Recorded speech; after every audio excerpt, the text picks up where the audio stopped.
ਵਾਹਿਗੁਰੂ ਜੀ ਕਾ ਖਾਲਸਾ ਵਾਹਿਗੁਰੂ ਜੀ ਕੀ ਫਤਿਹ। ਬਾਬਾ ਰਾਮ ਸਿੰਘ ਜੀ ਅਤੇ ਮਾਈ ਪ੍ਰੇਮ ਕੌਰ ਜੀ ਦੇ ਮਹਾਨ ਗੁਰਮੁਖ ਜੀਵਨ ਦਾ ਅਗਲਾ ਭਾਗ ਲੈ ਕੇ ਅਸੀਂ ਤੁਹਾਡੇ ਰੂਬਰੂ ਹਾਜ਼ਰ ਹੋਏ ਹਾਂ। ਇਸ ਭਾਗ ਵਿੱਚ ਤੁਹਾਨੂੰ ਜਿਉਣੇ ਮੌੜ ਦੀ ਅਸਲ ਕਹਾਣੀ ਵੀ ਦੱਸਾਂਗੇ, ਜੋ ਕਿ ਬਾਬਾ ਜੀ ਨੇ ਆਪਣੇ ਅੱਖੀਂ ਦੇਖੀ ਸੀ। ਹੁਣ ਅਸੀਂ ਬਾਬਾ ਜੀ ਅਤੇ ਉਹਨਾਂ ਦੀ ਗੁਰਮੁਖ ਸੁਪਤਨੀ ਦੀ ਜੀਵਨੀ ਦੇ ਅਗਲੇ ਹਾਲਾਤ ਆਪ ਜੀ ਤਾਈਂ ਪੇਸ਼ ਕਰਦੇ ਹਾਂ। ਇਹ ਦੋਵੇਂ ਪਤੀ ਪਤਨੀ ਖਾਲਸੇ ਦੀ ਰਹਿਤ ਖਾਸ ਕਰਕੇ ਸਰਬਲੋਭ ਵਿਵੇਕ ਵਿੱਚ ਬਹੁਤ ਪੱਕੇ ਸਨ, ਜਿਸ ਕਾਰਨ ਉਹੀ ਜਥੇ ਦੇ ਸਮਾਗਮਾਂ ਤੇ ਲੰਗਰ ਦੀ ਸੇਵਾ ਸੰਭਾਲ ਕਰਦੇ ਸਨ। ਉਹ ਨਾਲੇ ਸੇਵਾ ਕਰੀ ਜਾਂਦੇ ਸਨ ਅਤੇ ਨਾਲ ਦੀ ਨਾਲ ਨਾਮ ਜਪੀ ਜਾਂਦੇ ਸਨ। ਆਪਣੇ ਖੇਤਾਂ ਵਿੱਚ ਵੀ ਉਹਨਾਂ ਨੇ ਕਣਕ ਮਾਂ ਆਦਿ ਬੀਜ ਦੇਣੇ ਅਤੇ ਆਪਣੇ ਜੋਗੀ ਫਸਲ ਰੱਖ ਕੇ ਬਾਕੀ ਸਭ ਗੁਰੂ ਕੇ ਲੰਗਰ ਦੇ ਅਰਥ ਲਾ ਦੇਣੀ। ਉਹਨਾਂ ਦੇ ਘਰ ਦੇ ਮਾਂ ਦਾ ਦਾਣਾ ਜਦੋਂ ਲੰਗਰ ਵਿੱਚ ਵਰਤਦਾ ਸੀ ਤਾਂ ਇੰਨਾ ਸਵਾਦ ਹੁੰਦਾ ਸੀ ਕਿ ਮੂੰਹੋਂ ਨਹੀਂ ਸੀ ਲੈਂਦਾ ਅਤੇ ਨਾ ਕਦੇ ਉਹਨਾਂ ਦੇ ਲੰਗਰ ਵਿੱਚ ਸੇਵਾ ਕਰਦਿਆਂ ਤੋਟ ਆਉਂਦੀ ਸੀ। ਬਹੁਤ ਬਰਕਤ ਸੀ ਉਹਨਾਂ ਦੀ ਕਮਾਈ ਵਿੱਚ। ਭਾਈ ਸਾਹਿਬ ਰਣਧੀਰ ਸਿੰਘ ਜੀ ਲਿਖਦੇ ਹਨ ਕਿ ਉਹ ਆਪਣਾ ਇੱਕ ਸਵਾਸ ਨਾਮ ਦੇ ਲੇਖੇ ਲਾਉਂਦੇ ਹੁੰਦੇ ਸਨ, ਜਿਸ ਕਾਰਨ ਨਾ ਕੇਵਲ ਉਹਨਾਂ ਦੀ ਬੁੱਧ ਹੀ ਅਤਿਅੰਤ ਉਜਲ ਹੋ ਗਈ ਸੀ, ਬਲਕਿ ਉਹਨਾਂ ਨੂੰ ਆਗਮ ਨਿਗਮ ਦੀ ਸੋਝੀ ਵੀ ਹੋ ਗਈ ਸੀ। ਇਸ ਬਾਰੇ ਭਾਈ ਸਾਹਿਬ ਲਿਖਦੇ ਹਨ ਕਿ ਇੱਕ ਵਾਰ ਸਹਿ ਸੁਭਾਅ ਉਹਨਾਂ ਨੇ ਮਾਈ ਪ੍ਰੇਮ ਕੌਰ ਨੂੰ ਪੁੱਛਿਆ ਕਿ ਜਦੋਂ ਵੀ ਇੱਥੇ ਆਉਂਦੇ ਹਾਂ, ਚਾਹੇ ਕਿਸੇ ਵੇਲੇ ਵੀ ਆਈਏ, ਤੁਸੀਂ ਸਾਡੇ ਆਇਆਂ ਨੂੰ ਸੱਜਰਾ ਆਹਾਰ ਰੱਖਦੇ ਹੋ, ਤੁਹਾਨੂੰ ਇਹ ਕਿਵੇਂ ਪਤਾ ਲੱਗਦਾ ਹੈ? ਅਸਲ ਗੱਲ ਤਾਂ ਇਹ ਸੀ ਕਿ ਮਾਈ ਪ੍ਰੇਮ ਕੌਰ ਨੂੰ ਅੰਤਰਾਤਮੇ ਪਤਾ ਲੱਗ ਜਾਂਦਾ ਸੀ ਕਿ ਭਾਈ ਸਾਹਿਬ ਹੁਣੀ ਘਰੋਂ ਤੁਰ ਪਏ ਹਨ ਅਤੇ ਉਹ ਕਿੰਨੇ ਸਿੰਘ ਹਨ। ਪਰ ਮਾਈ ਪ੍ਰੇਮ ਕੌਰ ਜੀ ਨੇ ਆਪਣੇ ਪਿੰਡ ਦੇ ਇੱਕ ਹੋਰ ਸਿੰਘ ਭਾਈ ਸਰਵਣ ਸਿੰਘ, ਜੋ ਕਿ ਬੜੀ ਬੰਦਗੀ ਵਾਲੇ ਸਨ, ਦਾ ਨਾਂ ਲਾ ਦਿੱਤਾ ਤੇ ਕਿਹਾ, ਬਾਈ ਮੈਨੂੰ ਤਾਂ ਸਰਵਣ ਸਿੰਘ ਹੀ ਦੱਸ ਦਿੰਦੇ ਹਨ ਕਿ ਮਾਈ ਪ੍ਰਸ਼ਾਦੇ ਆਦਿ ਤਿਆਰ ਕਰੋ, ਬਾਈ ਜੀ ਆ ਰਹੇ ਹਨ। ਉਦੋਂ ਹੀ ਮੈਨੂੰ ਭਾਈ ਸਰਵਣ ਸਿੰਘ ਹੋਰੀ ਦੱਸ ਦਿੰਦੇ ਹਨ ਕਿ ਹੁਣ ਬਾਈ ਜੀ ਨਾਰੰਗਵਾਲ ਤੋਂ ਤੁਰ ਪਏ ਹਨ। ਇਤਨੇ ਸਿੰਘ ਉਹਨਾਂ ਦੇ ਨਾਲ ਹਨ। ਉਹਨਾਂ ਦੇ ਮੋਢੇ ਤੇ ਸਫਾ ਜੰਗ ਹੈ ਅਤੇ ਇਸ ਪ੍ਰਕਾਰ ਖਾਲਸਾਈ ਬਾਣਾ ਉਹਨਾਂ ਦੇ ਸਜਾਇਆ ਹੋਇਆ ਹੈ। ਇਹਨਾਂ ਦੇ ਦੱਸਣ ਸਾਰ ਹੀ ਮੈਂ ਉਦੋਂ ਹੀ ਆਹਰ ਵਿੱਚ ਜੁਟ ਜਾਂਦੀ ਹਾਂ।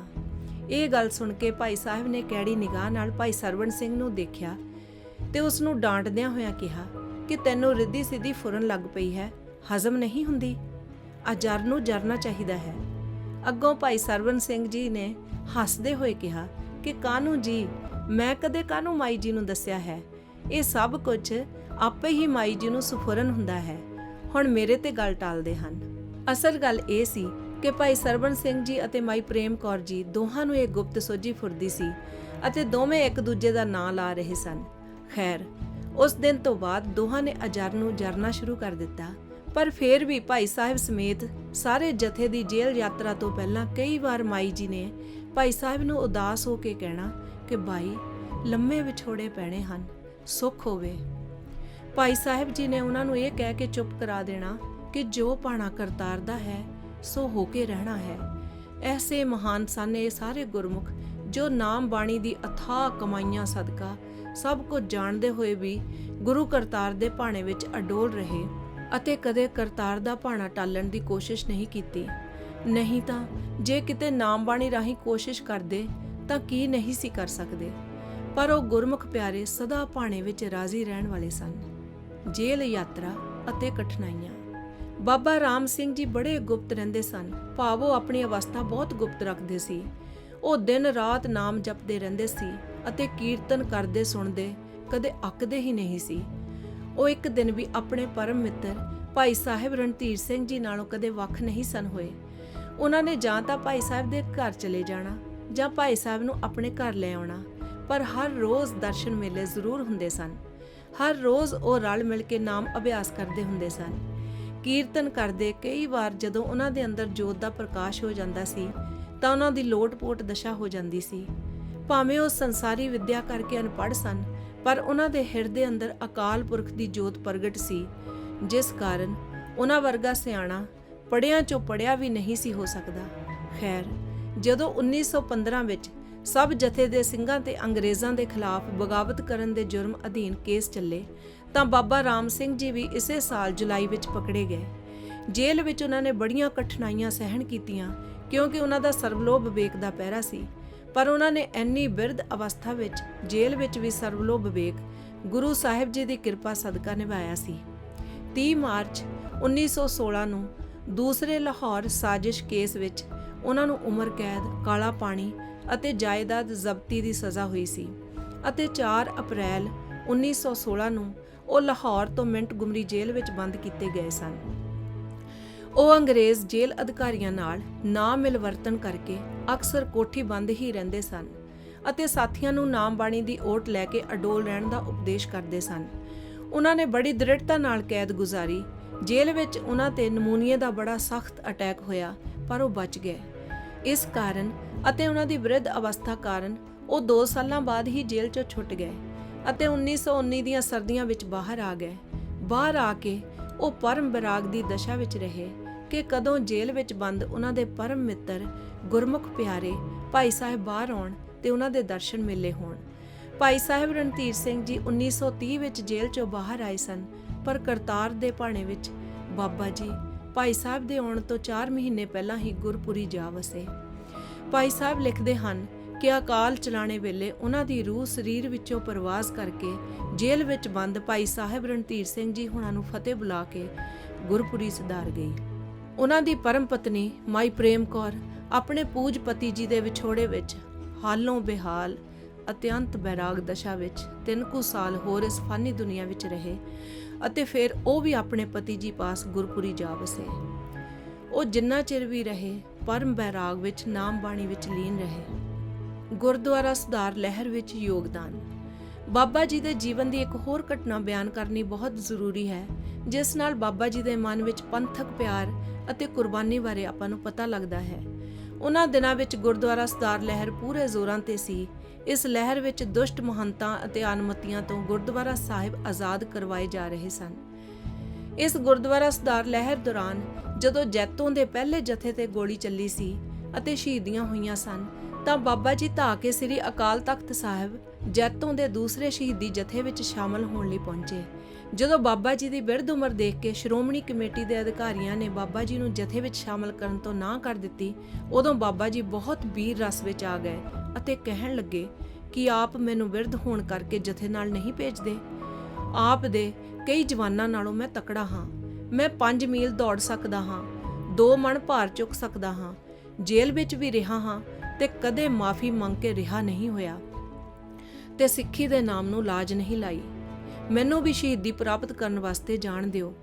ਬਥੇਰਾ ਚਿਰ ਜਿਉ ਲਿਆ ਹੈ। ਬਾਬਾ ਜੀ ਦਾ ਇਹ ਬਿਆਨ ਸ਼੍ਰੋਮਣੀ ਕਮੇਟੀ ਵੱਲੋਂ ਉਸ ਸਮੇਂ ਦੇ ਛਪੇ ਹੋਏ ਟਰੈਕਟ ਜੈਤੋਂ ਸਮਾਚਾਰ ਵਿੱਚ ਦਰਜ ਹੈ। ਸ਼੍ਰੋਮਣੀ ਕਮੇਟੀ ਵੱਲੋਂ ਬਾਬਾ ਜੀ ਨੂੰ ਜੈਤੋਂ ਦੇ ਮੋਰਚੇ ਅਤੇ ਗੁਰੂ ਕੇ ਬਾਗ ਦੇ ਮੋਰਚੇ ਵਿੱਚ ਸ਼ਾਮਲ ਹੋਣ ਲਈ ਪ੍ਰਸ਼ੰਸਾ ਪੱਤਰ ਵੀ ਮਿਲੇ ਸਨ। ਐਸੀ ਮਹਾਨ ਕਰਨੀ ਦੇ ਮਾਲਕ ਸਨ ਬਾਬਾ ਰਾਮ ਸਿੰਘ ਜੀ ਫੱਲੇਵਾਲ। ਮੋੜਾਂ ਹੱਥੋਂ ਡੋਗਰ ਦੇ ਕਤਲ ਦੀ ਅੱਖੀਂ ਦੇਖੀ ਵਾਰਤਾ। ਹੁਣ ਅਸੀਂ ਬਾਬਾ ਜੀ ਦੇ ਗੁਰਮੁਖੀ ਜੀਵਨ ਤੋਂ ਪਹਿਲਾਂ ਵਾਪਰੀ ਜਿਉਣੇ ਮੋੜ ਦੀ ਘਟਨਾ ਦਾ ਜ਼ਿਕਰ ਕਰਦੇ ਹਾਂ ਜੀ। ਜਿਉਣੇ ਮੋੜ ਦੀਆਂ ਜੋ ਕਹਾਣੀਆਂ ਆਮ ਪ੍ਰਚਲਿਤ ਹਨ, ਉਹ ਕਾਫੀ ਗਲਤ ਹਨ। ਜਿਉਣੇ ਹੱਥੋਂ ਭਰਾ ਮਾਰ ਕਰਨ ਵਾਲੇ ਡੋਗਰ ਦੇ ਕਤਲ ਬਾਰੇ ਜੋ ਕਹਾਣੀਆਂ ਅੱਜਕੱਲ ਪ੍ਰਚਲਿਤ ਹਨ, ਉਹ ਸਭ ਗਲਤ ਹਨ। ਅਸਲ ਵਿੱਚ ਜਿਉਣੇ ਨੇ ਤਾਂ ਡੋਗਰ ਦਾ ਕਤਲ ਕੀਤਾ ਹੀ ਨਹੀਂ ਸੀ। ਸੁਣੋ ਅਸਲ ਵਿੱਚ ਡੋਗਰ ਦਾ ਕਤਲ ਕਿਵੇਂ ਹੋਇਆ ਸੀ। ਬਾਬਾ ਰਾਮ ਸਿੰਘ ਜੀ ਦੇ ਦੱਸੇ ਅਨੁਸਾਰ ਅਸਲੀ ਕਹਾਣੀ ਇਸ ਪ੍ਰਕਾਰ ਹੈ। ਜਿਉਣਾ ਮੋੜ ਬੜਾ ਜ਼ਬਰਦਸਤ ਸੂਰਮਾ ਅਤੇ ਡਾਢਾ ਬਹਾਦਰ ਧਾੜਵੀ ਹੋਇਆ ਹੈ, ਜੋ ਮਾਲਵੇ ਦੀ ਜੀਂਦ ਰਿਆਸਤ ਦੀ ਰਾਜਧਾਨੀ ਸੰਗਰੂਰ ਦੇ ਲਾਗੇ ਪਿੰਡ ਮੋੜ ਦਾ ਵਸਨੀਕ ਸੀ। ਮੋੜ ਪਿੰਡ ਦਾ ਵਸਨੀਕ ਹੋਣ ਕਰਕੇ ਅਤੇ ਮੋੜ ਗੋਤ ਦਾ ਹੋਣ ਕਰਕੇ ਇਹ ਜਿਉਣਾ ਮੋੜ ਕਰਕੇ ਮਸ਼ਹੂਰ ਹੋਇਆ। ਇਸ ਦੀ ਸੂਰਮਗਤੀ, ਬਹਾਦਰੀ, ਉਦਾਰਤਾ ਅਤੇ ਖੁੱਲ੍ਹ ਦਿਲੀ ਦੀਆਂ ਬੜੀਆਂ ਕਹਾਣੀਆਂ ਪ੍ਰਚਲਿਤ ਹਨ, ਪਰ ਕਈ ਕਹਾਣੀਆਂ ਖਾਸ ਕਰਕੇ ਡੋਗਰ ਨੂੰ ਕਤਲ ਕਰਨ ਦੀ ਕਹਾਣੀ ਬਿਲਕੁਲ ਹੀ ਗਲਤ ਤੌਰ ਤੇ ਪੇਸ਼ ਕੀਤੀ ਜਾਂਦੀ ਹੈ। ਜਿਉਣੇ ਦਾ ਵੱਡਾ ਭਰਾ ਕਿਸ਼ਨਾ ਅਤੇ ਡਸਕੇ ਪਿੰਡ ਦਾ ਵਸਨੀਕ ਡੋਗਰ ਪੱਗਵਟ ਭਰਾ ਸਨ। ਉਹ ਇਕੱਠੇ ਡਾਕੇ ਮਾਰਦੇ ਸਨ, ਪਰ ਲਾਲਚ ਵਸ ਹੋ ਕੇ ਲੁੱਟਿਆ ਹੋਇਆ ਸਮਾਨ ਹੜੱਪ ਕਰਨ ਲਈ ਡੋਗਰ ਨੇ ਪੁਲਿਸ ਪਾਸ ਚੁਗਲੀ ਕਰਕੇ ਕਿਸ਼ਨੇ ਮੋੜ ਨੂੰ ਫੜਾ ਦਿੱਤਾ। ਕਿਸ਼ਨੇ ਨੂੰ ਕਾਲੇ ਪਾਣੀ ਦੀ ਸਜ਼ਾ ਹੋ ਗਈ ਅਤੇ ਡੋਗਰ ਸਾਰਾ ਸਮਾਨ ਇਕੱਲਾ ਹਜ਼ਮ ਕਰ ਗਿਆ। ਕਿਸ਼ਨੇ ਨੇ ਕਾਲੇ ਪਾਣੀ ਦੀ ਜੇਲ੍ਹ ਚੋਂ ਆਪਣੇ ਛੋਟੇ ਭਾਈ ਜਿਉਣੇ ਨੂੰ ਇੱਕ ਚਿੱਠੀ ਲਿਖੀ, ਜਿਸ ਵਿੱਚ ਉਸ ਨੂੰ ਡੋਗਰ ਤੋਂ ਬਦਲਾ ਲੈਣ ਲਈ ਪ੍ਰੇਰਿਤ ਕੀਤਾ ਗਿਆ। ਚਿੱਠੀ ਪੜ੍ਹ ਕੇ ਜਿਉਣਾ ਮੋੜ ਅਤੇ ਕਿਸ਼ਨੇ ਦਾ ਮੁੰਡਾ, ਜੋ ਕਿ ਉਦੋਂ ਜਵਾਨੀ ਵਿੱਚ ਪੈਰ ਧਰ ਹੀ ਰਿਹਾ ਸੀ, ਦੋਵੇਂ ਧਾੜਵੀ ਬਣ ਗਏ। ਉਹ ਮਜਬੂਰੀ ਵਿੱਚ ਡਾਕੂ ਬਣੇ ਸਨ, ਸ਼ੌਂਕ ਨੂੰ ਜਾਂ ਲੁੱਟ ਖੋਹ ਕਰਨ ਲਈ ਨਹੀਂ, ਜਿਸ ਕਾਰਨ ਉਹ ਗਰੀਬਾਂ ਨੂੰ ਤੰਗ ਨਹੀਂ ਸੀ ਕਰਦੇ, ਸਗੋਂ ਉਹਨਾਂ ਦੀ ਮਦਦ ਕਰਦੇ ਰਹਿੰਦੇ ਸਨ। ਉਹਨਾਂ ਦਾ ਮੁੱਖ ਪ੍ਰਯੋਜਨ ਡੋਗਰ ਨੂੰ ਮਾਰਨਾ ਸੀ। ਉਹ ਆਮ ਲੋਕਾਂ ਵਿੱਚ ਬਹੁਤ ਹਰਮਨ ਪਿਆਰੇ ਸਨ। ਉਹਨਾਂ ਦਿਨਾਂ ਵਿੱਚ ਜਿਉਣੇ ਅਤੇ ਕਿਸ਼ਨੇ ਦੇ ਮੁੰਡੇ ਦੀ ਇੰਨੀ ਦਹਿਸ਼ਤ ਸੀ ਕਿ ਜਿਉਣੇ ਨੂੰ ਫੜਨ ਵਾਸਤੇ ਉਸ ਦੇ ਪਿੰਡ ਮੌੜ ਵਿੱਚ ਹੀ ਪੁਲਿਸ ਚੌਂਕੀ ਖੁੱਲੀ ਹੋਈ ਸੀ। ਜਿਉਣੇ ਹੋਰਾਂ ਨੇ ਡੋਗਰ ਨੂੰ ਕਿਵੇਂ ਮਾਰਿਆ, ਹੁਣ ਤੁਸੀਂ ਬਾਬਾ ਰਾਮ ਸਿੰਘ ਜੀ ਦੇ ਆਪਣੇ ਲਫ਼ਜ਼ਾਂ ਵਿੱਚ ਸੁਣੋ ਤਾਂ ਉੱਤਮ ਗੱਲ ਹੈ। ਬਾਬਾ ਰਾਮ ਸਿੰਘ ਜੀ ਨੇ ਸਾਰੀ ਵਾਰਤਾ ਗਿਆਨੀ ਨਾਹਰ ਸਿੰਘ ਜੀ ਨੂੰ ਸੁਣਾਈ ਸੀ, ਜੋ ਉਹਨਾਂ ਨੇ ਹੂਬ-ਹੂ ਪੇਪਰ ਤੇ ਉਤਾਰ ਲਈ ਸੀ ਅਤੇ ਰੰਗਲੇ ਸੱਜਣ ਨਾਮੇ ਪੁਸਤਕ ਵਿੱਚ ਬਾਬਾ ਰਾਮ ਸਿੰਘ ਜੀ ਦੇ ਜੀਵਨ ਵਿੱਚ ਅੰਕਿਤ ਕਰ ਦਿੱਤੀ ਸੀ। ਸੋ ਬਾਬਾ ਰਾਮ ਸਿੰਘ ਜੀ ਦੇ ਆਪਣੇ ਲਫ਼ਜ਼ਾਂ ਵਿੱਚ ਇਹ ਵਾਰਤਾ ਸੁਣੋ ਜੀ।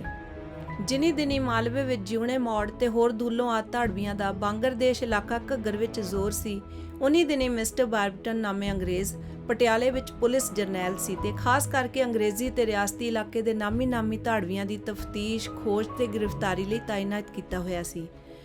ਜਿਉਣੇ ਦੀ ਗ੍ਰਿਫਤਾਰੀ ਲਈ ਪੁਲਿਸ ਅਫਸਰਾਂ ਨਾਲ ਰਿਆਸਤ ਜੀਂਦ ਦੇ ਰਸਾਲੇ ਦੇ ਸਵਾਰ 10-10, 15-15 ਦੀਆਂ ਟੋਲੀਆਂ ਵਿੱਚ ਵੰਡੇ ਹੋਏ ਸਨ।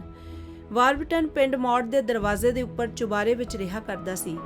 ਦਰਵਾਜ਼ੇ ਦੇ ਇਰਦ-ਗਿਰਦ ਬੜੇ-ਬੜੇ ਝਾਫੇ ਲਾ ਕੇ ਵਾੜ ਕੀਤੀ ਹੋਈ ਸੀ ਤੇ ਸਖਤ ਪੁਲਿਸ ਪਹਿਰਾ ਰਹਿੰਦਾ ਸੀ ਤਾਂ ਕਿ ਜਿਉਣਾ ਆ ਕੇ ਹਮਲਾ ਨਾ ਕਰ ਜਾਵੇ।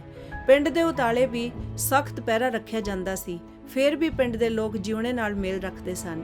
ਉਹ ਕਈ ਵਾਰ ਆਪਣੇ ਘਰ ਆ ਜਾਇਆ ਕਰਦਾ ਤੇ ਪੁਲਿਸ ਦੇ ਪਹਿਰੇ ਦੇ ਹੁੰਦਿਆਂ ਸਾਰੀ ਰਾਤ ਪਿੰਡ ਵਿੱਚ ਰਹਿ ਕੇ ਸਵੇਰੇ ਹੀ ਚਲਿਆ ਜਾਂਦਾ।